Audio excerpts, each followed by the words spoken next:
Hello दोस्तों, कैसे हैं आप सब। स्वागत है आपका मेरे चैनल हमिंगबर्ड क्लासेस में। हमारा यहाँ पर मॉडर्न इंडियन हिस्ट्री का कोर्स चल रहा है, जिसके कि 14 लेक्चर ऑलरेडी कंप्लीट हो चुके हैं। हमने सविनय अवज्ञा आंदोलन तक हमारे राष्ट्रीय आंदोलन को समझ लिया है। यह हमारा 15th लेक्चर होगा, जिसमें हम लोग जो सेकेंड वर्ल्ड वॉर था उसके समय जो पैरेलल जो हमारे समानांतर जो भी वस्तु स्थितियां चल रही थी देश में, उन सबको समझने की कोशिश करेंगे। ये वीडियो आपके लिए हेल्पफुल होगा अगर आप प्रिपेयर कर रहे हैं सिविल सर्विसेज के लिए, या आप तैयारी कर रहे हैं आने वाली बीईओ आरओ जैसे एग्जाम की। आने वाली है, मतलब सच में आने वाली है। लॉकडाउन का पीरियड जैसे ही खुलेगा, सारे आयोग इसी तैयारी में है कि जैसे ही स्थितियां अनुकूल बने वैसे ही सारे जो एग्जाम्स है उनका आयोजन किया जाए। तो लगे रहना है, बिल्कुल डिमोटिवेटेड नहीं होना है। जब सब कुछ हमारे अनुकूल होता है तब तो कोई भी उसमें अपना अच्छा प्रदर्शन कर सकता है। आप वास्तव में बहादुर तब कहलाएंगे जब आपके अनुकूल चीजें ना हो, उसके बाद भी आप लगे रहें और सफल हों। चलिए फिर इस मोटिवेशन के साथ शुरू करते हैं वीडियो को।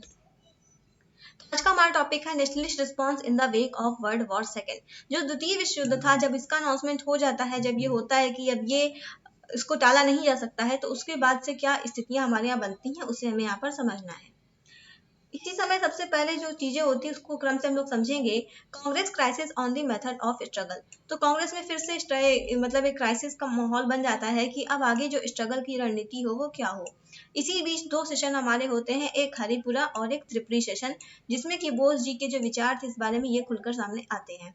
Subhash Chandra Bose was president of Bengal provincial Congress committee. जो बंगाल की जो प्रांतीय कांग्रेस कमेटी थे उसके चेयरमैन थे, उसके प्रेसिडेंट थे हमारे बोस जी। हरिपुरा का सेशन जो है वो होता है गुजरात में फरवरी 1938 में। फरवरी 1938 में हरिपुरा का सेशन होता है, जो जिसमें कि बोस जो थे वो एक मत से प्रेसिडेंट चुन लिए जाते हैं।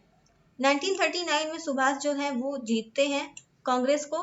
कांग्रेस में मतलब वो अध्यक्षता को जीतते हैं, लेकिन इसके बाद भी कांग्रेस में आंतरिक स्तर पर यहाँ पर स्ट्राइक यानी कि एक मनमुटाव और वैमनस्य की स्थिति उभर जाती है। वो कैसे उभरती है इसे समझते हैं हम लोग। January 1939 Subhash Bose decided to stand against the president post in the Congress. तो यहाँ पर जो कांग्रेस का जो पोस्ट का जो कैंडिडेट था, जो कि थे पट्टाभी सीतारामैया जी, इनके विरुद्ध बोस सोचते हैं कि मैं अपना चुनाव लड़ता हूँ। Gandhi was not happy with Bose candidature. तो गांधी जी इस बात से बिल्कुल भी खुश नहीं होते हैं कि यहाँ पर बोस जी मेरे कैंडिडेट के विरुद्ध यहाँ पर खड़े हो रहे हैं। Subhash Bose won the election by 1580 votes against 1377। 1370 vote के सापेक्ष 1580 वोट पर पा करके ये अपनी यहाँ पर जीत हासिल करते हैं, अपनी जगह सुनिश्चित करते हैं प्रेसिडेंट की पोस्ट पर। उसके बाद क्या होता है, त्रिपुरी सेशन होता है। Tripuri session in March 1939 the Congress session took place at Tripuri. तो यहाँ त्रिपुरी का सेशन होता है 1939 में। त्रिपुरी कहाँ पर है, त्रिपुरी हमारा है जबलपुर मध्य प्रदेश में। The working committee the ruling body of the Congress is not elected but nominated by the president. तो जो हमारा रूलिंग कमेटी होती थी, रूलिंग जो वर्किंग कमेटी होती थी, जो कि सारे कामों का निर्धारण करती थी कि हमारे आगे की रणनीति कैसी हो, किस अप्रोच पर हो काम, तो उसको वास्तव में यहाँ पर इलेक्ट नहीं किया जाता था। इलेक्ट नहीं किया जाता था, बल्कि उसके जो मेंबर होते थे उनको नॉमिनेट किया जाता था प्रेसिडेंट के द्वारा, but nominated by the president. The election of the president is thus a constitutional opportunity through which the membership express the nature of the leadership of the Congress। तो इस प्रकार से अगर समझा जाए तो जो प्रेसिडेंट का चुनाव होता है, जो प्रेसिडेंट का चुनाव हुआ, जैसे कि बोस जी चुन के आए, तो अब यही इलेक्ट करेंगे, यही मनोनीत करेंगे, नॉमिनेट करेंगे उन लोगों को जो कि वर्किंग कमेटी का हिस्सा बनेंगे। तो एक प्रकार से ये संवैधानिक अपॉर्चुनिटी होती थी, जिसके थ्रू आप अपने मेंबरशिप से एक्सप्रेस करते, जो हमारी लीडरशिप है कांग्रेस की, उसको एक्सप्रेस करते कि हमारी किस प्रकार की लीडरशिप, किसके नेतृत्व में आंदोलन को चलना है, ये चीजें होती हैं। A resolution was moved by Govind Vallabh Pant reaffirming faith in the Gandhian policies and asking Bose to nominate the working committee in accordance with the wishes of the Gandhi जी। तो यहाँ पर बोस जी के लिए एक प्रस्ताव लाया जाता है गोविंद वल्लभ पंत जी के द्वारा। ये यहाँ पर कहते हैं कि हमारा पूरा विश्वास है, जो गांधी जी की रणनीतियां हैं, गांधी जी की जो पॉलिसी है, उस पर हमारा पूरा विश्वास है। तो बोस जी से वो रिक्वेस्ट करते हैं कि कृपया वो ऐसे लोगों को ही यहाँ पर नॉमिनेट करें कांग्रेस वर्किंग कमेटी में, जो कि गांधी जी के विचारें हैं, जो गांधी जी की इच्छाएं हैं उसके अनुकूल हो, उनसे साम्यता रखते हो। And it was passed without opposition from the socialist और द कम्युनिस्ट। तो यहाँ पर समाजवादी और कम्युनिस्ट जो प्रकार के जो नेतृत्व था वो भी इसको ओके होने देता है, पारित हो जाने देता है बिना किसी विरोध के। Gandhi was not willing to lead a Congress struggle but based on the radical lines preferred by Bose. तो यहाँ पर गांधी जी नहीं चाहते थे कि जिस प्रकार के उग्रवादी विचारों के बोस जी हैं, उस प्रकार के उग्रवादी विचारों से अब आगे कांग्रेस स्ट्रगल करे। ये चीजें थी। दे प्रेफर्ड अ यूनाइटेड कांग्रेस हालांकि यहाँ पर जो बोस जी थे वो भी नहीं चाहते थे। Bose were not willing to compromise on his idea. अब ये अपने विचारों से यहाँ पर कॉम्प्रोमाइज नहीं करना चाहते थे। कोई भी हो, अब आप ही कहीं कि अगर प्रेसिडेंट चुनकर जाएं और उसके बाद आपको अपॉर्चुनिटी हो कि आप अपने लोगों को नॉमिनेट कर सकते हैं, लेकिन उसके बाद भी किसी का इतना वहां पर प्रभुत्व हो कि आप वैसा ना कर पाए, तो ये आपके लिए दुखद होगा। तो ऐसा ही बोस जी के साथ यहाँ पर होता है। हालांकि ये सोचते हैं कि जो हमारे लिए सबसे ज़्यादा इम्पोर्टेंट है वो है हमारा national struggle. National struggle was of utmost importance. तो ऐसी स्थिति में वो प्रेफर करते हैं कि एक यूनाइटेड कांग्रेस होनी चाहिए जिसको कि गांधी जी नेतृत्व करें। ऐसा सोचते हुए ये यहाँ पर रिजाइन दे देते हैं। Bose resign from the president post in April 1939। अप्रैल 1939 में यहाँ पर इस पोस्ट से ये रिजाइन दे देते हैं हमारे बोस जी। अब हम लोग यहाँ पर समझने वाले हैं गांधी और बोस के आइडियोलॉजिकल डिफरेंसेस के बारे में। आपको ध्यान होगा हमने अंबेडकर और गांधी जी के विचारों में भिन्नता को बहुत अच्छे से डिस्कस किया था। उसी तरह से हम लोग यहाँ पर गांधी और बोस के विचारों में भिन्नताओं को समझेंगे। Non violence versus militant approach. Gandhi was a firm believer in the अहिंसा एंड सत्य। गांधी जी का एकदम असीम श्रद्धा थी सत्य और अहिंसा में। The ideology of the non violence would be inadequate for securing India independence. जबकि जो बोस जी थे उनका मानना था कि जो ये अहिंसा वाली जो थ्योरी है ये अपर्याप्त सिद्ध होगी हमारी स्वतंत्रता को प्राप्त करने में। मीन्स एंड एंड्स में गांधी जी का ये विचार था कि जो हमारा साध्य है, जो हमारा साध्य है और जो साधन है दोनों सही होने चाहिए। साध्य और साधन दोनों ही सही होने चाहिए, तभी कोई काम सही माना जाएगा, कोई काम शुभ माना जाएगा। लेकिन जो बोस जी थे उनका मानना था कि हमारा साध्य अगर उचित है तो हमारा साधन थोड़ा सा 19-20 हो जाएगा तो कोई फर्क नहीं है। गांधी जी का मानना था कि दोनों सही होने चाहिए, शुभ होने चाहिए, जबकि नेहरू जी का बोस जी का ये विचार था कि अगर जो हमारा साथ है जिसके लिए हम प्रयास कर रहे हैं वो अगर शुभ है, अगर भारत की स्वतंत्रता शुभ है, वो अच्छी चीज है, तो उसके लिए जो हमारा साधन है अगर वो हिंसा भी होगी तो कोई गलत बात नहीं है। तो इसको ही बोला जाता है मीन्स एंड एंड्स। जो हमारा मार्ग है, जो साधन है, that is known as means, and जो एंड है, जो साध्य है जिसे हम पाना चाहते हैं, that is known as end. ये चीजें थी। Form of government. Both veered toward the idea that, at least in the beginning, a democratic system would not be adequate for the process of national rebuilding and the eradication of poverty and social inequality. Bose ji का मानना था कि कम से कम स्वतंत्रता के बाद जब हमारा शासन प्रभाव में आएगा तो कम से कम शुरुआत में डेमोक्रेटिक जो सिस्टम होगा, जो जो लोकतांत्रिक जो सिस्टम होगा वो कहीं ना कहीं इसमें असफल सिद्ध होगा। किस कामों में? जो गरीबी है उसको हटाने में और सामाजिक समानता को लाने में, और जो नेशनल रीबिल्डिंग हम करना चाहते हैं, देश को फिर से खड़ा करना, मजबूत बनाना, इन सब कामों में जो लोकतांत्रिक सिस्टम है वो कहीं ना कहीं असफल सिद्ध होगा, अपर्याप्त सिद्ध होगा। Gandhi's idea on the government can be found in the Hind Swaraj. Hind Swaraj में इनके आइडिया में देखने को मिलते हैं जो कि 1909 में इन्होंने लिखी थी। It was the nearest he came to producing a sustained work of political theory. तो यहाँ पर बोलते हैं कि एक सस्टेन्ड वर्क होना चाहिए पॉलिटिकल थ्योरी में, ऐसा यहाँ पर गवर्नमेंट होनी चाहिए थी अकॉर्डिंग टू गांधी जी। मिलिट्रियलिज्म। तो यहाँ पर जो मिलिट्री होता है इसके बारे में काफी विचारों में भिन्नता थी। जो बोस थे उनकी इसमें असीम श्रद्धा होती थी। Subhash Bose was deeply attracted to military discipline. जो मिलिट्री का जो डिसिप्लिन है, अनुशासन है, उसके प्रति इनका काफी रुझान था। And he was thankful for the basic training he received in university unit of the India defence force. India defence force में इनका थोड़ा सा बेसिक ट्रेनिंग हुआ था, इसके लिए वो काफी आभार व्यक्त किया करते थे कि हमें इसका नॉलेज हुआ। Gandhi was against the military on a whole. Gandhi पूरे तरीके से ओवरऑल तरीके से देखा जाए तो इसका विरोध करते थे। हिज राम राज्य मानते थे। यहाँ पर मानते थे कि हर कोई खुद से रेगुलेट होगा, कोई पुलिस और ऐसी चीजों की जरूरत नहीं होगी किसी को कंट्रोल करने के लिए। Being built on the concept of truth, सत्य और अहिंसा पर आधारित ऐसा राम राज्य होगा और सेल्फ रेगुलेटेड होगा, वो खुद से संचालित होगा, उसे किसी प्रकार की बाहरी बाहरी जो फोर्स है उसकी जरूरत नहीं होगी रेगुलेशन के लिए। Ideas on economy. आर्थिक मामले पर क्या क्या विचार थे इनके? Gandhi except Gandhi's concept of swaraj had its own brand of economic vision. जो इनका स्वराज था उसमें अपने आप में एक नया आर्थिक जो विजन था वो निहित था। He wanted a decentralize economy. एक विकेंद्रित जो अर्थव्यवस्था है उसको ही फेवर करते थे। विदाउट स्टेट्स कंट्रोल, जिसमें कि कोई राज्य का हस्तक्षेप नहीं होना चाहिए, ऐसा इनका मानना था। Bose considered economic freedom to be the essence of social and political freedom. दूसरी ओर बोस का मानना था कि हमारी जो आर्थिक स्वतंत्रता है वही इसमें निहित है, वही इसका मूल है। हमारी आर्थिक और जो सामाजिक स्वतंत्रता है वो तो बाद में आएगी, पहले हमारा इकोनॉमिक फ्रीडम होना चाहिए। He was all in favour of modernization. तो ये जो बोस है ये मॉडर्नाइजेशन, आधुनिकरण में विश्वास रखते थे, which was necessarily to be brought about by industrialization. इनका मानना था कि औद्योगिकरण आएगा, औद्योगिकरण के बाद ही हमारा आधुनिकरण आएगा। Bose classified industry into 3 category. 3 category में बोस जी अपने इंडस्ट्रीज को बांटते थे और मानते थे कि एक हैवी, मीडियम और एक कॉटेज, 3 प्रकार की इंडस्ट्री होती है हमारे यहाँ। Heavy industries he sad from the backbone of the national economy. उनका मानना था कि जो हैवी इंडस्ट्री है, जो भारी उद्योग है, वो हमारे जो देश की अर्थव्यवस्था है उसकी रीढ़ का काम करेंगे। रिलीजन, धर्म के बारे में क्या विचार था? जैसा कि आप सभी जानते हैं, गांधी जी की जो अपब्रिंगिंग होती है अपने बचपन के समय से ही, तो उनके ऊपर धर्म का काफी प्रभाव था। उनकी माता काफी ज्यादा उन्हें कहानियां और उनके यहाँ भजन कीर्तन ये सब चीजें होती थी, इनसे इनका जीवन काफी प्रभावित हुआ था। जब आप GS4 पढ़ते हैं एथिक्स, तो गांधी जी के विचारों को जब आप पढ़ते हैं तो आप पाते हैं कि इनके जो सारे विचार थे वो बचपन से ही इन सब चीजों से प्रभावित होते रहे थे। आगे चलते हैं। Gandhi ji was primarily a man of religion. ये पूरी तरह से धर्म पर आधारित मुख्य रूप से इंसान थे।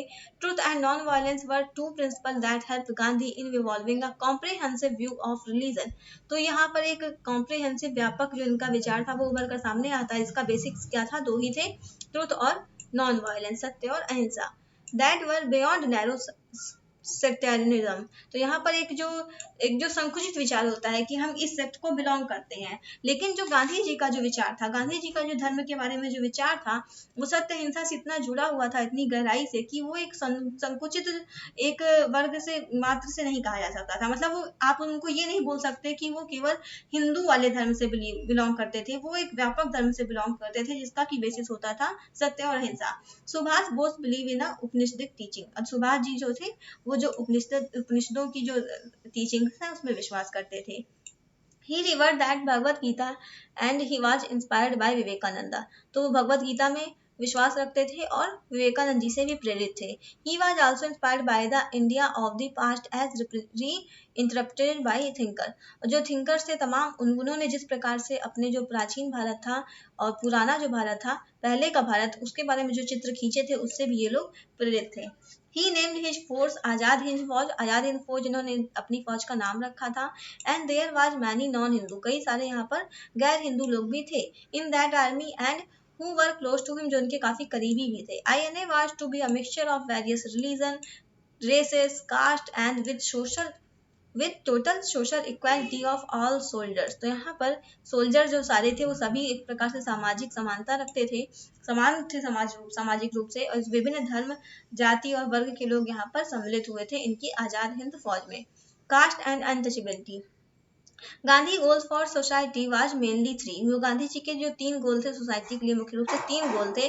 पहला था कि अस्पृश्यता को हटाना, मेंटेनिंग द वर्ण सिस्टम, जो वर्ण व्यवस्था उसको बनाए रखना, और जो कास्ट व्यवस्था, जाति व्यवस्था उसको बनाए रखना, एंड स्ट्रेंथिंग टॉलरेंस, जो सहिष्णुता है वो बढ़ाना, कि एक दूसरे को सहन करने की जो शक्ति है वो बढ़ाना, मॉडेस्टी बनाए रखना और रिलीजियसिटी बनाए रखना, जो धार्मिकता है वो भी यहाँ पर भारत में बना रहे, ये सारे उद्देश्य गांधी जी के होते थे। Bose looked forward to an India changed by a socialist revolution. और यहाँ पर जो बोस जी थे उनका विचार था कि एक समाजवादी क्रांति के थ्रू यहाँ पर एक बदलाव आना चाहिए। That would bring to an end to the traditional social hierarchy, जिससे कि एक बदलाव ऐसा आए कि जो सामाजिक उत्तर मतलब हायरार्की नहीं होती है कि आनुवंशिकता, मतलब एक लेयर बाय लेयर, की एक वर्ग उच्च है, एक वर्ग उससे निम्न है और एक उससे भी निम्न है, सबसे निम्न है। तो सोशल हायरार्की जो बनी हुई है, तो बोस जी का मानना था कि एक सामाजिक यहाँ पर क्रांति होनी चाहिए, सोशलिस्ट समाजवादी क्रांति होनी चाहिए, जिसके द्वारा यहाँ पर जो पारंपरिक सोशल हायरार्की है वो खत्म हो जाए, जो कि इसके कास्ट सिस्टम में रेसिस्ट करती है, जो कि निहित थी इसकी जाति व्यवस्था में, जो भारत में जाति व्यवस्था थी उसके अंतर्गत ये निहित थी।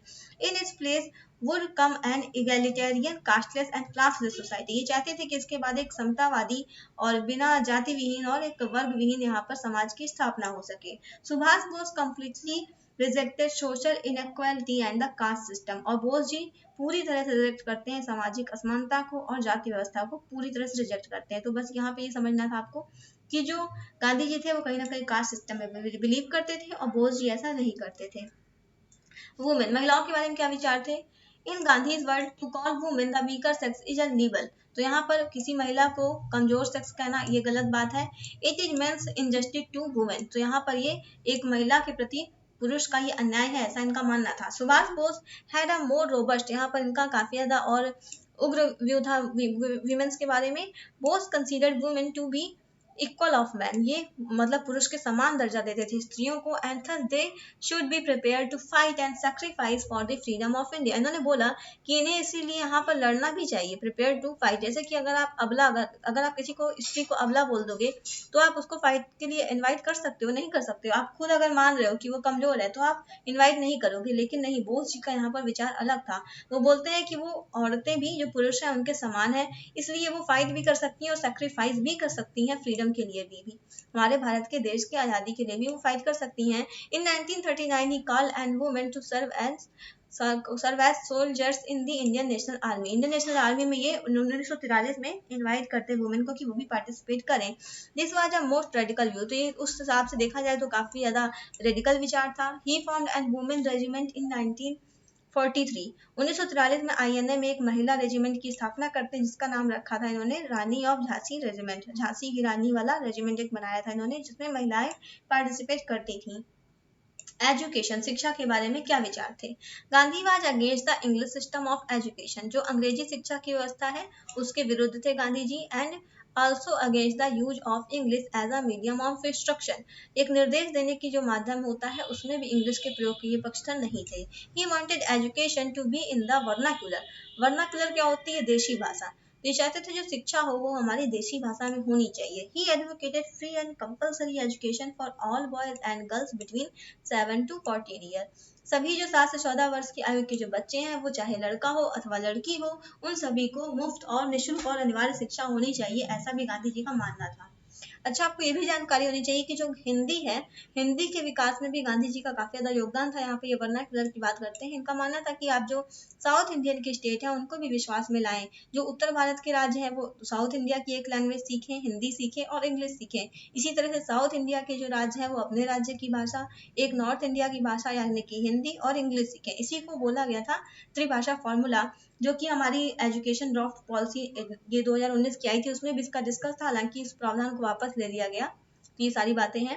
Subhash Bose was for higher education, higher education के लिए सुभाष बोस फेवर करते थे कि टेक्निकल और साइंटिफिक जो स्टडी है इसमें चाहिए कि हाँ इंग्लिश एजुकेशन थोड़ा सा होनी चाहिए, जिससे थोड़ा सा इंडस्ट्रियल जो इंडिया है उसको स्टैब्लिश करना आसान हो सके। Second world war and nationalist response, उसी बीच अचानक से यहाँ पर सेकेंड वर्ल्ड वॉर शुरू हो जाता है। 1 सितंबर को जब बम फेंका जाता है, अटैक किया जाता है यहाँ पर, जर्मनी अटैक करता है पोलैंड पर 1 सितंबर 1939 को। The action led to the second world war, उसके बाद हमारा द्वितीय विश्व शुरू हो जाता है। September 3 1939 Britain declare war against Germany, अब जर्मनी के विरुद्ध यहाँ पर ब्रिटेन घोषणा कर देता है युद्ध की, कब? 3 सितंबर 1939 को, 3 सितंबर 1939 को। अब फिर वही राजनीति शुरू होगी कि अब युद्ध में भाग लेना है कि नहीं लेना है, ये चीजें शुरू होती हैं। कांग्रेस ऑफर टू वायसराय, अब यहाँ पर कांग्रेस सोचती है कि हम यहाँ पर वायसराय को ऑफर करते हैं कि हम पार्टिसिपेट कर लेंगे आपके युद्ध में, आपका सहयोग कर देंगे, लेकिन हमारी कुछ शर्तें हैं। After the war a constituent assembly should be convent to determine political structure of a free India, ये बोलते हैं कि युद्ध के बाद एक संविधान सभा का गठन होना चाहिए जो कि स्वतंत्र भारत में राजनीतिक जो संरचना है उसका निर्धारण करे। Immediately some form of genuinely responsible government should be established at the center, और तुरंत रूप से यहाँ पर एक रिस्पॉन्सिबल सरकार का गठन होना चाहिए भारत में। The offer was rejected by Linlithgow the viceroy, तो लिलिनथगो जो थे उस समय भारत के वायसराय थे जो कि इस ऑफर को पूरी तरह रिजेक्ट कर देते हैं। अब होती है कांग्रेस वर्किंग कमेटी की मीटिंग वर्धा में, वर्धा की कांग्रेस वर्किंग कमेटी की बैठक। Official Congress position was adopted at the Wardha session of the Congress working committee, तो यहाँ पर ऑफिशियल जो इनका स्टेटमेंट था उसको स्वीकार किया जाता है, जिसमें गांधी जी क्या बोलते हैं? गांधी जी who had all sympathy for Britain in this war because of his total dislike of fascist ideology, फांसीवादी विचारधारा से ये अपनी साम्यता नहीं रखते थे, इसके विरोधी थे, इसलिए यहाँ पर ये ब्रिटेन के प्रति सिंपैथी रखते दिखाई देते हैं। Advocated an unconditional support to the allied power, तो ये बोलते हैं कि हम बिना कोई शर्त के शर्तहीन रूप से यहाँ पर अलाइड पावर जो है इनको हम सहयोग अपना करेंगे। Subhash Bose and other socialist, अब सब जो अन्य समाजवादी जो नेता थे उनका क्या मानना था?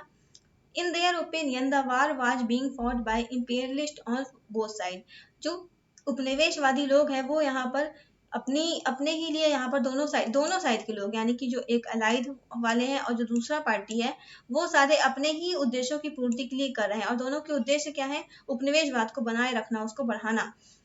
Each side wanted to protect its colonial possession and gain more territories to colonize. दोनों ही अपना जो प्रभुत्व का क्षेत्र है, उपनिवेश है, उनको बचाए रखने के लिए और ही ज्यादा टेरिटरीज को पाने के लिए ये युद्ध लड़ रहे हैं. So neither side should be supported by the nationalist. तो राष्ट्रवादियों द्वारा बोला गया कि हम किसी भी पार्टी का यहाँ पर सहयोग नहीं करेंगे. Jawaharlal Nehru was not ready to accept the opinion of either Gandhi or the of socialist. तो जो नेहरू जी थे वो यहाँ पर दोनों के ही विचारों से सहमत नहीं थे, ना ही गांधी जी के विचारों से सहमत थे, ना ही समाजवादियों के विचारों से सहमत थे. The Congress working resolution condemned fascist aggression. तो यहाँ पर जो कांग्रेस वर्किंग का जो कमेटी का जो रिजोल्यूशन है वो आता है और ये फासीवादी जो एग्रेशन है इसका विरोध करता है, इसकी निंदा करता है. और ये आगे क्या कहता है, ये कहता है India could not be a party to a war being fought on the face of it for democratic freedom while the freedom was being denied to India. तो उन्होंने बोला कि भारत किसी ऐसे युद्ध का हिस्सा नहीं बनेगा जो कि यहाँ पर भारत को स्वतंत्रता देने के बारे में मना कर रहे हैं और स्वतंत्रता की बात के लिए लड़ रहे हैं. तो ऐसे किसी युद्ध में भारत भाग नहीं लेगा. If Britain was fighting for democracy and freedom, अगर ब्रिटेन यहाँ पर लोकतंत्र और स्वतंत्रता के लिए लड़ रहा है, it should be proved by ending imperialism in its colonies. तो यहाँ इसने बोला कि इसको फिर अपनी यहाँ पर उपनिवेशवादी जो सिस्टम है बना रखा है कॉलोनीज में, इसको समाप्त करना चाहिए और प्रूव करना चाहिए कि हाँ हम चाहते हैं स्वतंत्रता और लोकतंत्र. And establishing full democracy and India. तो ये बोलते हैं कि यहाँ पर पूर्ण रूप से यहाँ लोकतंत्र का गठन होना चाहिए भारत में. Government should declare it's war time soon and also as to how to principles of democracy were to be applied to India after the war. तो यहाँ पर बोलते हैं कि गवर्नमेंट को डिक्लेयर करना चाहिए अपने जो एम है, किस लिए युद्ध लड़ रहे हैं उसको तुरंत आप डिक्लेयर करें और ये भी बताएं कि प्रिंसिपल ऑफ डेमोक्रेसी की जो हमारा जो स्वतंत्रता है वहाँ पर किस प्रकार का लोकतंत्र आप लाएंगे और कैसे ये अप्लाई होगा, applied to the India after the war. ये सारी बातें यहाँ पर कांग्रेस वर्किंग कमेटी की जो वर्धा की बैठक है वहाँ पर ये सारी बातें बोली जाती हैं. Government attitude and Congress ministries resignation. तो यहाँ पर जो गवर्नमेंट है इसका क्या एटीट्यूड था, इसका क्या रुझान था, इस बारे में इसे समझते हैं. और साथ ही साथ इसके बाद जो हमारी मिनिस्ट्री जो प्रांतों में गठन हुआ था पिछले लेक्चर में हमने समझा था वो भी यहाँ पर रिजाइन कर देती है. इन सब चीजों को हम यहाँ पर समझेंगे. Viceroy Lenin in his statement made on October 17, 1939 tried to use the Muslim League and the princes against the Congress. तो यहाँ पर लेनिन थगो जो है वो अपना एक स्टेटमेंट देते हैं 17 अक्टूबर 1939 को, जिसमें वो सोचते हैं कि क्यों ना मुस्लिम लीग और जो प्रिंस हैं, जो राजकुमार हैं, हमारे जो संघ है, जो रियासतें वहाँ के जो राजकुमार हैं, इन सबको हम प्रयोग करते हैं कांग्रेस के विरुद्ध. तो यहाँ पर गवर्नमेंट क्या करती है, गवर्नमेंट यहाँ पर मना कर देती है. गवर्नमेंट यहाँ पर refuse to define British war aim. जो यहाँ पर बोला गया था कि आप अपने युद्ध की जो एम है उसको डिक्लेयर करें, तो यहाँ पर मना कर देती है. Beyond stating that Britain was resisting aggression. ये बोलती है कि जो ब्रिटेन है वो एग्रेशन को रेजिस्ट करने के लिए यहाँ पर खड़ा है, लड़ रहा है. Instead it would as part of future arrangement. तो बोलता है कि फ्यूचर अरेंजमेंट में जो होगा तो वो ऐसे होगा, कंसल्ट कमेटी, एक कंसल्ट कमेटी को अपॉइंट करेंगे, कंसल्ट करेंगे रिप्रेजेंटेटिव ऑफ सेवरल कम्युनिटी. जो तमाम सारी जो कम्युनिटी है उनसे हम लोग कंसल्ट करेंगे, पार्टीज से कंसल्ट करेंगे, किसके बारे में, इंटरेस्ट इन इंडिया, ये भारत का जो हित था उसके बारे में सबसे कंसल्ट किया जाएगा. एंड द इंडियन प्रिंसेस, जो भारतीय जो प्रिंस है उन सबसे डिस्कस किया जाएगा as to how the act of 1935 might be modified. कि 1935 का जो एक्ट है उसमें किस प्रकार से क्या क्या हम परिवर्तन ला सकते हैं, क्या क्या इसमें सुधार किया जा सकता है, इस बारे में हम पता करेंगे, सबसे डिस्कस करेंगे. Said it would immediately set up a consultative committee. तो यहाँ पर एक consultative committee अपॉइंट होगी whose advice should be sought wherever required. जिससे कि समय समय पर जब भी पूछने की आवश्यकता होगी, सलाह लेने की आवश्यकता होगी तो उससे सलाह किया जाएगा. गवर्नमेंट का यहाँ पर छुपा हुआ एक एजेंडा था, वो क्या था. Linlithgow statement was not an aberration but a part of general British policy. तो ये जो ब्रिटेन की जो सरकार है उस समय, लेनिन थगो का जो स्टेटमेंट है वो एक कोई नई चीज नहीं है, बल्कि ये जो ब्रिटिश की जो जनरल पॉलिसी थी उसी का एक हिस्सा था. To take advantage of the war to regain the lost ground from the Congress. इसका बोलना था कि जो कांग्रेस का जो कृत्य है, कांग्रेस अभी तक जो भी करती आई है, इसके थ्रू जो भारतीय आंदोलनों में जो बढ़त थी, जो बढ़त किसे हासिल थी, ब्रिटिशर्स को हासिल थी. लेकिन जहाँ पर कांग्रेस जब से एक्टिव हुई थी तो इसने काफी हद तक क्षति पहुंचाई थी इनकी जो बढ़त है उसको. तो ये सोचते हैं कि यहाँ पर हमें यहाँ पर हमें क्या काम करना चाहिए कि जो युद्ध है इसका ऐसा यूज किया जाए कि जो कांग्रेस की जो बढ़त है इसको पीछे करने का काम किया जाए। In May 1940 a top secret draft revolutionary movement ordinance has been prepare. तो यहाँ पर दमनकारी रूप से एक कानून बनाया जाता है, रिवॉल्यूशनरी मूवमेंट ऑर्डिनेंस, ये पारित किया जाता है मई 1940 में, aimed at launching crippling pre emptive strike off the Congress. तो यहाँ पर कांग्रेस पे जो प्रीएम्प्टिव स्ट्राइक्स थी उसको रोकने के लिए यहाँ पर लाया जाता है ये एक्ट, ऑर्डिनेंस एक्चुअली। तो यहाँ पर कांग्रेस मिनिस्ट्री यहाँ पर डिसाइड करती है कि वो रिजाइन कर देंगे। On October 23 1939 the Congress committee की जो मीटिंग होती है वहाँ पर क्या होता है, rejected the viceregal statement as a reiteration of the old imperialist policy. तो यहाँ पर जो वाइसराय का जो स्टेटमेंट था उसको फिर यहाँ पर नकार दिया जाता है और बोला जाता है कि ये पुराने ही उपनिवेशवादी रणनीति का हिस्सा है, इसमें कुछ नया नहीं है। Decided not to support the war, निर्णय लेते हैं कि हम युद्ध में भागीदारी नहीं करेंगे। Called upon the Congress ministry to resign in the provinces. यहाँ पर बोला जाता है कि जो प्रांतों में जो मंत्रालयों का गठन कांग्रेस ने किया है उससे सब लोग रिजाइन कर दें। Debate on the question of immediate mass satyagraha. Gandhi and his supporters were not in the favor of immediate struggle because they felt at that. तो यहाँ पर ये भी डिबेट होती है कि अब क्या तुरंत हमें मास लेवल पे सत्याग्रह शुरू करना चाहिए। हालांकि यहाँ पर गांधी जी और उनके जो सहयोगी थे इस बारे में साम्यता नहीं रखते थे कि हाँ हमें नया आंदोलन शुरू करना चाहिए। क्यों? क्योंकि अलाइज कॉज वाज जस्ट, जो अलाई कंट्री थे उनका जो कॉज था जिसलिए वो लड़ रहे थे वो कहीं ना कहीं जस्टिफाइज था, क्योंकि वो फांसीवादी शक्तियों का विरोध कर रहे थे। Communal sensitivities and lack of Hindu Muslim unity could result in communal revolt. इन्होंने माना कि जो सांप्रदायिक रूप से यहाँ पर सेंटिमेंट्स की कमी है, संवेदनशीलता की कमी है, ऐसे में हिंदू मुस्लिम टाइप के दंगे यहाँ पर भड़क सकते हैं। कांग्रेस का जो ऑर्गेनाइजेशन है वो भी काफी कमजोर है और जो माहौल है वो भी इस प्रकार का नहीं है कि मास लेवल पर स्ट्रगल शुरू किया जा सके। Masses were not ready for a struggle. Masses were not ready for a struggle. The Ramgarh session of the Congress was held in March 1940 at Maulana Abdul Kalam Azad in the president chair. तो यहाँ पर preside किया था मौलाना अबुल कलाम आजाद जी ने 1940 वाला session जो कि रामगढ़ में हुआ था। तो यहाँ पर ये बात स्पष्ट होती है कि जो मासेस हैं वो अभी आंदोलन के लिए तैयार नहीं है। All agreed that a battle must be waged, but there was disagreement from the war. Form over the form. तो यहाँ पर बात की जाती है कि battle must be wage, but यहाँ पर बात की जाती है कि यहाँ पर जो युद्ध है इसमें हमें मदद करनी चाहिए, बट जो डिसएग्रीमेंट था कि किस रूप से क्या होना चाहिए इस बारे में थोड़ा सा मतभेद की स्थिति यहाँ पर बनती दिखाई देती है।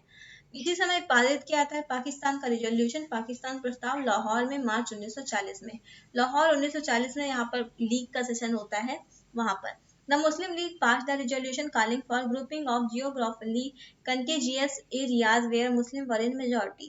ऐसे भौगोलिक रूप से वो राज्य, वो स्थान जहाँ पर जो लगे हुए स्थान है, ज्योग्राफिकली रूप से लगे हुए स्थान है जहाँ पर मुस्लिम लोग मेजोरिटी में है, उन सबका एकीकरण कर दिया जाए और एक पाकिस्तान का गठन किया जाए इनटू इंडिपेंडेंट स्टेट। स्वतंत्र रूप से यहाँ पर राज्यों का गठन किया जाए। Prepared by Khaleeq उजम्मा, Fazal ul Haq and सिकदार हयात खान। तो ये सारे लोग यहाँ पर इसे तैयार करते हैं और इसे रखा जाता है पटल पर फजल उल हक जी के द्वारा। उसके बाद आता है अगस्त प्रस्ताव जो कि लिडेंथगो द्वारा लाया गया था। ये घोषित हुआ था अगस्त 1940 में। विच प्रपोज डोमिनियन स्टेटस, यहाँ पर डोमिनियन स्टेटस देने की बात की गई थी और एक्सपेंशन करने की बात की गई थी वायसराय की कार्यकारिणी परिषद की। जो वायसराय कार्यकारिणी परिषद होगी उसमें अब जो इंडियन होंगे वो मेजोरिटी में होंगे, ऐसा यहाँ पर बोला गया था। Setting up of a constituent assembly, एक संविधान सभा की स्थापना की जाएगी युद्ध के बाद। Where mainly Indians would decided the constitution according to their social, economic and political conception. तो यहाँ पर बोला गया जो इसमें मुख्य रूप से भारतीय जो होंगे वही अपने सामाजिक, आर्थिक और राजनीतिक हितों को ध्यान में रखते हुए अपने संविधान को यहाँ पर फ्रेम करेंगे। Subject to fulfilment of the obligation of the government regarding defence. तो यहाँ पर कुछ ही मामलों में जो ब्रिटिश गवर्नमेंट है उसका प्रभुत्व रहेगा। Defence minority treaties with states all India services. तो यहाँ पर ये इस बारे में सरकार राजी होगी। No future constitution to be adopted without consent of the minority. जब तक यहाँ पे माइनॉरिटी का कंसेंट हमें नहीं मिलेगा, जो माइनॉरिटी के पीपल है, उन तब तक हम कोई भी संविधान में बदलाव और संविधान में का निर्माण नहीं कर पाएंगे। ये सारी बातें अगस्त प्रस्ताव में लिडेंथगो ने दी थी। रिस्पॉन्स क्या था इसके विरुद्ध? कांग्रेस रिजेक्टेड अगस्त प्रस्ताव, कांग्रेस का विरोध करती है। मुस्लिम लीग वेलकम करती है, क्योंकि यहाँ पर जो माइनॉरिटी थे उसका वीटो का एश्योरेंस दिया जाता है कि जब तक ये राजी नहीं होंगे तब तक ये संविधान नहीं आएगा। Evaluation, in July 1941 the viceroy executive council were enlarged। जुलाई 1941 में जो वायसराय की एग्जीक्यूटिव काउंसिल थी उसको बढ़ा दिया जाता है। Give the Indians a majority of 8 out of 12 for the first time, पहली बार यहाँ पर 12 में से जो 8 सदस्य थे वो भारतीय होने थे, तो ये बड़ी बात थी। But the British remain in the charge of the defence, finance and home, तभी ब्रिटिश को कुछ मामले में यहाँ पर चार्ज दिया गया, एक ही मतलब सोल रूप से सोलली दिया गया डिफेंस, फाइनेंस और होम के मैटर पर जो सोल चार्ज था वो किसको दिया गया है? ब्रिटिश को ही दिया गया था। इंडिविजुअल सत्याग्रह, तो अब यहाँ पर गांधी जी कहते हैं एक नया अपना रणनीति पेश करते हैं इंडिविजुअल सत्याग्रह, व्यक्तिगत सत्याग्रह की। Government had taken the adamant position that no constitutional advance would be made till the Congress came to an agreement with the Muslim leader. अब यहाँ पर गवर्नमेंट ने बोल दिया कि जब तक जो कांग्रेस है वो मुस्लिम नेता है उनसे एक बातचीत करके बीच का रास्ता ऐसा कोई प्रोविजन नहीं बनाती कि जिसमें दोनों लोग एग्री करते हो, तब तक यहाँ पर कॉन्स्टिट्यूशनल एडवांसमेंट कोई सुधार नहीं किया सकता। It issued ordinance after ordinance taking away the freedom of speech and that of press and right of organised association. इसके बाद एक के बाद एक अध्यादेश पारित किए जाते हैं और जो स्वतंत्रता है बोलने की, वाक और अभिव्यक्ति की, प्रेस की और जो ऑर्गेनाइज करने की, संगठन बनाने की, इन सब पे रोक तमाम तरह की लगाई जाती है। तो यहाँ पर जो व्यक्तिगत सत्याग्रह है उसको लॉन्च करने के कुछ एम थे, कुछ कारण थे। पहला था to show that nationalist patience was not due to weakness, ये दिखाना कि जो हमारा जो धैर्य है वो कमजोरी नहीं है, वो जो धैर्य है वो हमारी कमजोरी नहीं है। आप देखेंगे कभी कभी कोई बहुत सीधा होता है, नहीं बोलता है, तो उसका मतलब ये नहीं कि वो कमजोर है, क्या पता वो चाहता हो कि लड़ाई झगड़ा ना हो, चुपचाप बैठा रहता हो। एक समय अगर उसकी उसकी सहन करने की शक्ति अगर पार हो जाएगी तो फिर वो अपना असली रूप दिखा देगा। ये चीजें to express people's feeling that they were not interested in the war, जनता की इस भावना को प्रस्तुत करना कि वो युद्ध में बिल्कुल भी इंटरेस्टेड नहीं है। And that they made no distinction between Nazism and the double autocracy that ruled in India. उन्होंने बोला कि जो नाजीवाद है और जो हमारे यहाँ जो डबल ऑटोक्रेसी चल रही है दो प्रकार की, उसमें हम कोई फर्क नहीं करते हैं। To give another opportunity to the government to accept Congress demands peacefully, एक और मौका देना गवर्नमेंट को एक और अवसर देना कि वो हमारी कांग्रेस की जो डिमांड थी उसको स्वीकार कर लेती, ये भी बात थी। If the government did not arrest the satyagrahi, अगर सत्याग्रही को अरेस्ट नहीं करेगी सरकार तो ही और शी, यह या वह हिंदी में तो सेम ही होता है, तो वो दोनों में से जो भी होंगे, कोई भी जेंडर के होंगे, तो वो क्या करेंगे, वो not only repeat it but move into villages, तो वो ऐसा नहीं कि वो दोबारा नहीं करेंगे, दोबारा फिर करेंगे, और केवल इतना ही नहीं करेंगे, वो गांवों की ओर मूव करेंगे। And start a March toward Delhi, तो वहां से वो दिल्ली के लिए मार्च शुरू करेंगे। Thus precipitating a movement which came to be known as Delhi Chalo movement, तो उसके बाद जो मूवमेंट आएगा प्रभाव में उसको दिल्ली चलो मूवमेंट बोला जाएगा। Vinoba Bhave was the first to offer the satyagraha and Nehru the second, तो जो विनोबा भावे थे वो जो पहले सत्याग्रही बनते हैं और जो नेहरू थे इनको दूसरा सत्याग्रही बनाने की घोषणा की जाती है। By May 1941 25,000 people had been convicted for the individual civil disobedience, तो यहाँ पर मई 1941 आते आते 25,000 लोगों को यहाँ पर कन्विक्ट किया गया था कि वो व्यक्तिगत सिविल डिसोबियंस, व्यक्तिगत सविनय अवज्ञा यानी कि व्यक्तिगत सत्याग्रह चला रहे थे। Gandhi designates Nehru as its successor, इसी बीच यहाँ पर जो गांधी जी हैं अपना उत्तराधिकारी घोषित करते हैं नेहरू जी को, जवाहरलाल नेहरू जी को। Congress working committee overrode Gandhi's and Nehru's objection and passed a resolution offering to cooperate the government in the defense of India if the full independence was given after the war. Substance of power was transferred immediately. तो यहाँ पर जो गांधी जी थे और जो नेहरू जी थे इनके विचारों को ध्यान में न रखते हुए भी यहाँ पर जो कांग्रेस है वो क्या नाम है एक प्रस्ताव लाती है कि कांग्रेस लाती है कि वो युद्ध में कॉपरेट कर देंगे, युद्ध में वो कॉपरेट करेंगे अगर यहाँ पर हमें दो बातें का एश्योरेंस दिया जाए। पहला ये कि हमें पूर्ण स्वतंत्रता दी जाएगी, full independence, not dominion status, यहाँ पर फुल इंडिपेंडेंस की बात हो रही है। और जस्ट आफ्टर द वॉर हमें ये मिलना चाहिए। Substance of power was transferred immediately, जो शक्ति है उसका स्थानांतरण भी तुरंत किया जाना चाहिए। Nehru and Gandhi deferred in the temperament and attitude toward modesty. अब यहाँ पे ये है ना कि इसके बाद गांधी जी नेहरू जी को अपना उत्तराधिकारी बनाते हैं, तो इन दोनों के बारे में क्या क्या विचारों में समानता था, असमानता था, इसे समझना है थोड़ा सा शॉर्ट में।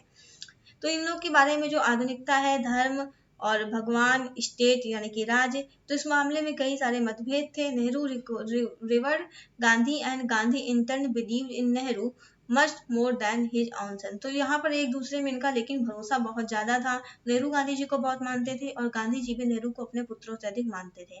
Both teacher and spill has fundamental similarities, तो दोनों में आधारभूत समानताएं थी। जो देशभक्ति थी वो एक इनके में इंक्लूसिव रूप से थी, दोनों में ये सेंस था। They identified with India as a whole rather than with a particular caste. तो दोनों गांधी जी और नेहरू भारत को एक संपूर्ण रूप से देखते थे, एक व्यापक दृष्टिकोण से देखते थे, ना कि ये केवल धर्म, जाति, भाषा, लिंग इसके आधार पर नहीं देखते थे, बल्कि व्यापक तरीके से देखते थे। Both believe in non violence and democratic form of government, दोनों ही अहिंसा और जो हमारा लोकतांत्रिक सरकार का गठन है इसमें विश्वास करते थे। राजा मोहन गांधी ने अपनी पुस्तक जो है गुड बोटमैन राजा मोहन गांधी जी की पुस्तक, इसमें लिखते हैं कि Gandhi preferred Nehru to the alternatives because he most reliably reflected the pluralist inclusive idea of the Gandhi that the Mahatma Gandhi himself stood for. तो ये बोलते हैं कि इन्होंने इनको इसलिए चुना क्योंकि यहाँ पर कई मामलों में उनके अंदर भी वैसी ही चीजें थी, ऐसी खासियतें थी जो कि जो कि महात्मा गांधी स्वयं अपने में रखते थे। तो ये सारी बातें यहाँ पर होती हैं। क्रिप्स मिशन 1942, 1942 में मार्च में एक क्रिप्स मिशन भेजा जाता है जिसको हेड कर रहे थे Stafford Cripps. Stafford Cripps was sent to India with constitutional proposal to seek Indian support from the war. तो यहाँ पर बोला गया कि हमें यहाँ पर कॉन्स्टिट्यूशनल प्रोविजन के बारे में जो सपोर्ट है वो भारतीयों को लेने के लिए इसको भेजा जाता है। तो क्यों भेजा गया समझ लेते हैं। Because of the reverses suffered by the Britain in Southeast Asia, the Japanese threat to invade India seemed real now. Indian support became crucial. तो यहाँ पर साउथ ईस्ट एशिया में जो जापानीज थे इनका आने का खतरा काफी बढ़ गया था, वास्तविक लगने लगा था। तो ऐसे में जो भारत का सहयोग था वो जरूरी हो चला था। There was pressure on the Britain from the allies, जो मित्र राष्ट्र थे उनका भी यहाँ पर दबाव देखने को मिलता है कि भारतीयों का सहयोग मांगो, जैसे कि यूएसए, यूएसएसआर, चाइना, इन सब का दबाव था। Indian nationalist had agreed to support the allied, तो ये भी एलाइड को सपोर्ट करने के लिए मान गए थे। Cause if substantial power was transferred immediately and complete independence given after the war, उन्होंने बोला कि हमें पूर्ण स्वतंत्रता मिलनी चाहिए और allied cause of the substantial power. तो ये सारी बातें यहाँ पर देखने को मिलती हैं। मेन प्रपोजल, क्रिप्स मिशन का मेन प्रस्ताव क्या था। The main proposal of the mission was as follows: an Indian Union with an dominion status would be set up। तो यहाँ पर ये फिर से डोमिनियन स्टेटस की बात करते हैं। आप देख रहे हैं कि हम यहाँ पर पूर्ण स्वतंत्रता की बात कर रहे हैं और आप बार बार डोमिनियन स्टेटस लगा रखे हैं। एन इंडियन यूनियन बनाया जाएगा जिसको कि डोमिनियन स्टेटस के आधार पर होगा। It would be free to decide its relation with the Commonwealth, जो कि अपने जो संबंध है कॉमनवेल्थ कंट्री से एंड अगर और जो यूनाइटेड नेशन है इन सब में भागीदारी करने का और अलग हमारी जो इंटरनेशनल बॉडीज है उसमें पार्टिसिपेट करने के बारे में पूरी तरह से स्वतंत्र होगा। After the end of war a constituent assembly would be convened to form a new constitution.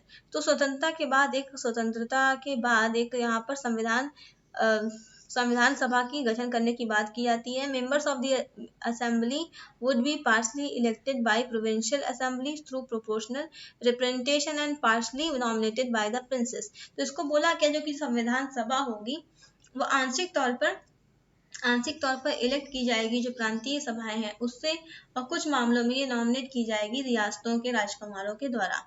ये दोनों बातें थी। British government would accept the new constitution subject to 2 condition, और जो ब्रिटिश गवर्नमेंट है वो 2 कंडीशन पे इसको स्वीकार करेगी।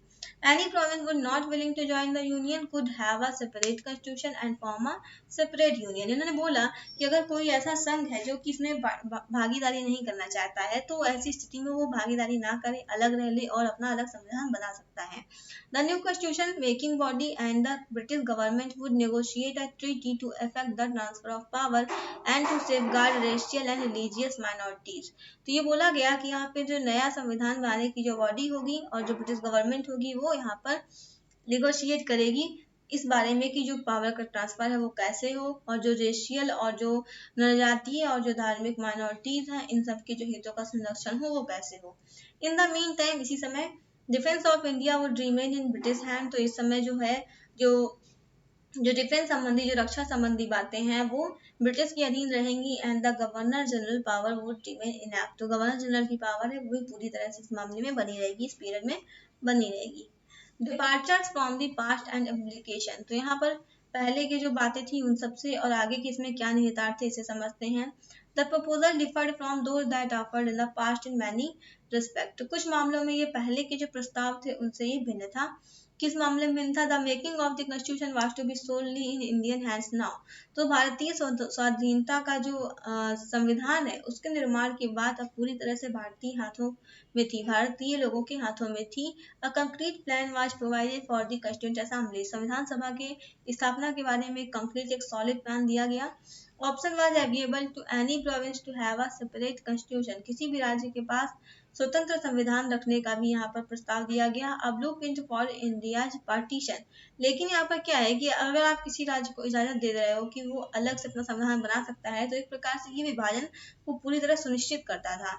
Free India could withdraw from the Commonwealth, इसमें बोला कि अगर भारत स्वतंत्र हो जाता है तो वो कॉमनवेल्थ से भी निकल सकता है, उसकी सदस्यता को छोड़ सकता है। Indians were allowed a large share in the administration in the interim period, तो इंडियंस को यहाँ पर प्रशासन में काफी भारी मात्रा में यहाँ पर शेयर दिया जाता है इंटरिम पीरियड में। Why Cripps mission fail, Cripps mission fail क्यों हुआ? क्योंकि वेरियस पार्टीज और ग्रुप सभी ने इसका ऑब्जेक्शन किया, सभी के अलग अलग अपने बिंदु थे, अपने अपने अलग कारण थे। ऑफर ऑफ डोमिनियन स्टेटस दिया गया था, यहाँ पर पूर्ण स्वराज हम मांग रहे थे और उन्होंने दे दिया डोमिनियन स्टेटस, इस बारे में विरोध हुआ। Representation of the princely state by nominees, तो जो रियासतें थी उसको यहाँ पर प्रतिनिधित्व कर रहे थे, कौन कर रहे थे? नॉमिनीज कर रहे थे, ना कि जो रिप्रेजेंटेटिव थे, जो प्रतिनिधि थे वो उसके बजाय यहाँ पर नॉमिनी लोग होते। और जो प्रांतों को बोल दिया गया था कि वो अलग से अपना संविधान बना सकते हैं, अलग भी रह सकते हैं, वो बात थी। Absence of any plan for immediate transfer, त्वरित जो ऊर्जा का जो पावर का स्थानांतरण है इसका यहाँ पर अभाव था। Absence of any real share in defence, तुरंत के समय में यहाँ पर डिफेंस के मामले में यहाँ पर कोई प्रभुत्व हमारा नहीं होना था। Nehru and Maulana Azad were the official negotiator for the Congress, यहाँ पर नेहरू और मौलाना आजाद को औपचारिक रूप से यहाँ पर नेगोशिएटर अपॉइंट किया गया था, जो कांग्रेस इस मुद्दे पर डिस्कस करते, बात करते। मुस्लिम लीग भी यहाँ पर मना कर देती है कि हमें नहीं अच्छा लगा है। क्यों नहीं अच्छा लगा है? क्योंकि ये क्रिटिसाइज करती है कि यहाँ पर सिंगल इंडियन यूनियन, एक अकेले भारतीय संघ की स्थापना की बात थी, जो कि मुस्लिम लीग को पसंद नहीं आता है। Did not like the machinery for the creation of a constitution assembly, संविधान सभा के गठन के बारे में जो मशीनरी की बात हुई वो भी इसे पसंद नहीं आता है। And the procedure to decide on the accession of the provinces and to the union, thought that proposal denied the Muslim and right to self determination and creation of Pakistan, इसे ये भी लगता है कि इन्होंने मुस्लिमों के जो अधिकार है इसको सीमित किया है, और सेल्फ डिटर्मिनेशन और क्रिएशन, ये जो पाकिस्तान की निर्माण की बात भी इन्होंने लाहौर की जो प्रस्ताव में की थी, लाहौर घोषणा पत्र में, इससे भी ये साम्यता नहीं रखती है, ऐसा भी मुस्लिम लीग का मानना था। That is for it. Next session हमारा होगा जिसमें कि हम लोग भारत छोड़ो आंदोलन यानी कि क्विट इंडिया मूवमेंट को समझेंगे, demand for Pakistan and INA, इन सबको हम ठीक से समझेंगे। तो आपको चैनल को करना है सब्सक्राइब, वीडियो को करना है लाइक एंड शेयर, और अगर आप चाहते हैं इसका PDF प्राप्त करना तो हमिंग बर्ड क्लासेस नाम से आप चैनल सर्च करें टेलीग्राम पे, आपको चैनल दिख जाएगा, उस पर प्रॉपरली वीडियोस अपलोड होते रहते हैं, तो उसका लिंक भी मिल जाएगा आपको और PDF भी मिल जाएगा। चलिए फिर आज के लिए इतना ही, मिलते हैं नेक्स्ट सेशन में, धन्यवाद।